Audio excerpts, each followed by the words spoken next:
नमस्कार मित्रांनो, आपल्या हिंदू धर्मात वर्षभरात 12 पौर्णिमा येतात, पण या सर्व पौर्णिमांमध्ये सर्वात जास्त शक्तिशाली आणि फळ देणारी पौर्णिमा कोणती असेल तर ती आहे वैशाख पौर्णिमा। तुम्हाला माहित आहे का, याच दिवशी भगवान विष्णूंचा कूर्म अवतार झाला होता आणि याच दिवशी शांततेचे प्रतीक गौतम बुद्ध यांचा जन्म झाला होता। जर तुमच्या आयुष्यात पैशाची कमतरता असेल, कामात वारंवार अडथळे येत असतील किंवा तुमची एखादी इच्छा अनेक दिवसांपासून अपूर्ण असेल, तरीही वैशाख पौर्णिमा तुमच्यासाठी एक सुवर्ण संधी आहे। आजच्या व्हिडिओमध्ये आपण पाहणार आहोत या दिवशी कोणते छोटे पण प्रभावी उपाय केल्याने तुमच्या घरात लक्ष्मीचा अखंड वास राहील आणि कोणत्या चुका टाळल्या नाहीत तर मोठे नुकसान होऊ शकते। हा व्हिडिओ शेवटपर्यंत नक्की पहा, कारण शेवटी मी एक असे गुपित उपाय सांगणार आहे जो तुमची इच्छापूर्ती करू शकतो। आता पाहूया वैशाख पौर्णिमेचे महत्त्व। वैशाख पौर्णिमेला बुद्ध पौर्णिमा किंवा पिंपळ पौर्णिमा असेही म्हणतात। शास्त्रानुसार या दिवशी सत्यनारायणाची पूजा केल्याने हजारो यज्ञ केल्याचे पुण्य मिळते। याच दिवशी चंद्र आपल्या पूर्ण कलांनी युक्त असतो, ज्याचा सकारात्मक परिणाम आपल्या मनावर आणि शरीरावर होतो। तर आता पाहूया या दिवशी काय करावे, नियम आणि विधी। पहाटे स्नान, शक्य असल्यास गंगा नदीत किंवा घरात अंघोळीच्या पाण्यात थोडे गंगाजल टाकून स्नान करावे।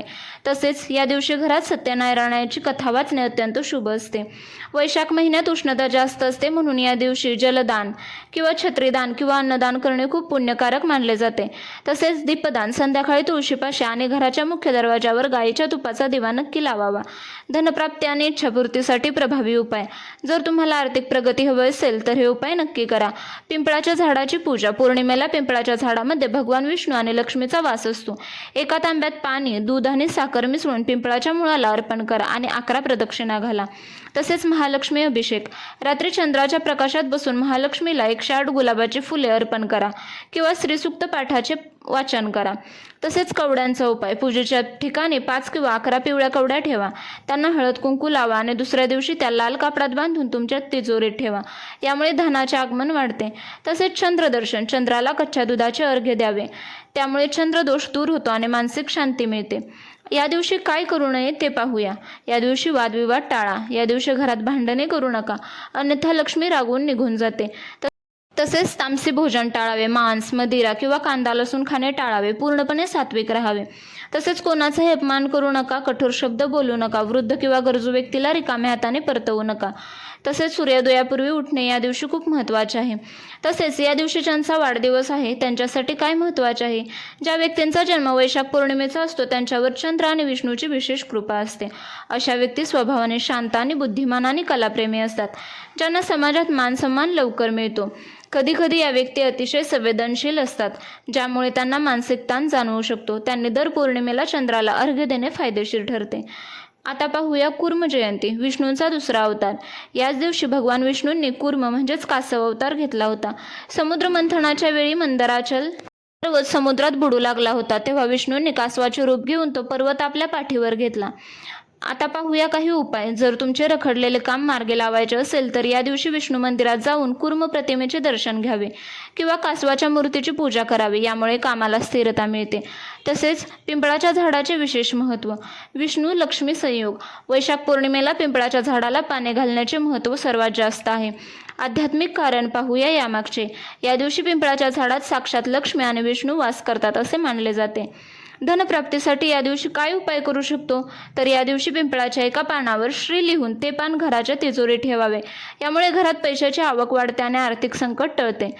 तसेच पितृदोष निवारणासाठी सर्वोत्तम दिवस आहे हा।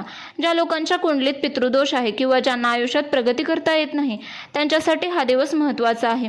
या दिवशी काय करावे पितृदोषासाठी, तर पितरांच्या नावाने तर्पण करावे किंवा एखाद्या गरजू व्यक्तीला मातीचे माठ पाण्याने भरलेले दान करावे। वैशाख महिन्यात तहानलेल्याला पाणी पाजणे हे सर्वात मोठे पुण्य मानले जाते।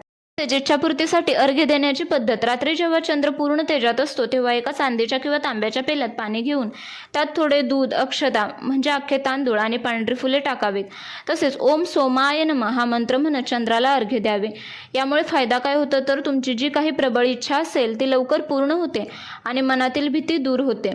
तसेच वैशाख पौर्णिमेला काय करू नये, घर बंद ठेवू नका। संध्याकाळी लक्ष्मी आगमनाची वेळ असते, त्यामुळे घर पूर्णपणे अंधारात ठेवू नका। मुख्य दरवाजावर दिवा लावावा। झाडे तोडू नका। या दिवशी चुकूनही कोणतेही झाड, विशेषतः पिंपळ किंवा तुळस तोडू नका किंवा त्याची पानेही तोडू नका। तसेच या दिवशी कोणालाही कर्ज देऊ नका, कारण दिलेले धन परत येण्यास खूप अडचणी येतात। पाहूया विद्यार्थ्यांसाठी विशेष उपाय. ज्या मुलांच्या अभ्यासात लक्ष लागत नाही त्यांनी वैशाख पौर्णिमेच्या दिवशी चंद्राच्या प्रकाशात बसून 10 ते 15 मिनिटे त्राटक म्हणजे चंद्राकडे एकटक पाहणे करावे. यामुळे एकाग्रता आणि स्मरणशक्ती प्रचंड वाढते. तसेच वैशाख पौर्णिमेच्या दिवशी चंद्राच्या किरणांमध्ये विशेष औषधी गुणधर्म असतात. रात्री खीर बनवून ती चंद्राच्या प्रकाशात ठेवावे आणि नंतर प्रसाद बनवून ग्रहण करावे. यामुळे पित्त विकार आणि पोटाचे आजार दूर होतात. तर मित्रांनो, वैशाख पौर्णिमेचे हे महत्त्व, हे छोटे छोटे उपाय तुमच्या आयुष्यात नक्कीच सकारात्मक बदल घडवून आणतील. लक्षात ठेवा, शास्त्र आणि अध्यात्म हे केवळ विधी नाहीत, तर ती एक जगण्याची पद्धत आहे. पूर्ण श्रद्धेने आणि शुद्ध मनाने जर तुम्ही पिंपळाची पूजा केली किंवा गरजूंना दान दिले तर त्याचे फळ तुम्हाला निश्चितच मिळेल.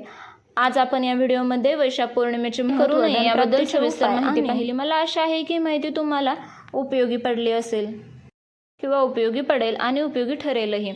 तर यापैकी कोणता उपाय तुम्ही या पौर्णिमेला करणार आहात किंवा तुम्हाला या सणाबद्दल अजून काही विशेष माहिती हवी आहे का, कमेंटमध्ये नक्की सांगा. तुमच्या कमेंट्स वाचायला मला नक्कीच आवडेल. जर तुम्हाला हा व्हिडिओ मनापासून आवडला असेल तर लाईक करा, तुमच्या मित्रपरिवारासोबत शेअर करा, जेणेकरून त्यांना या पवित्र दिवसाचा लाभ घेता येईल. आणि अशाच आध्यात्मिक आणि धार्मिक प्रेरणादायी माहितीसाठी आपल्या चॅनलला सबस्क्राईब करायला विसरू नका. तसेच भगवान विष्णू आणि माता लक्ष्मीची कृपा तुमच्यावर कायम राहो हीच प्रार्थना. व्हिडिओ पाहिल्याबद्दल धन्यवाद. श्री स्वामी समर्थ. पुनश्च भेटूया अशाच एका नवीन व्हिडिओमध्ये.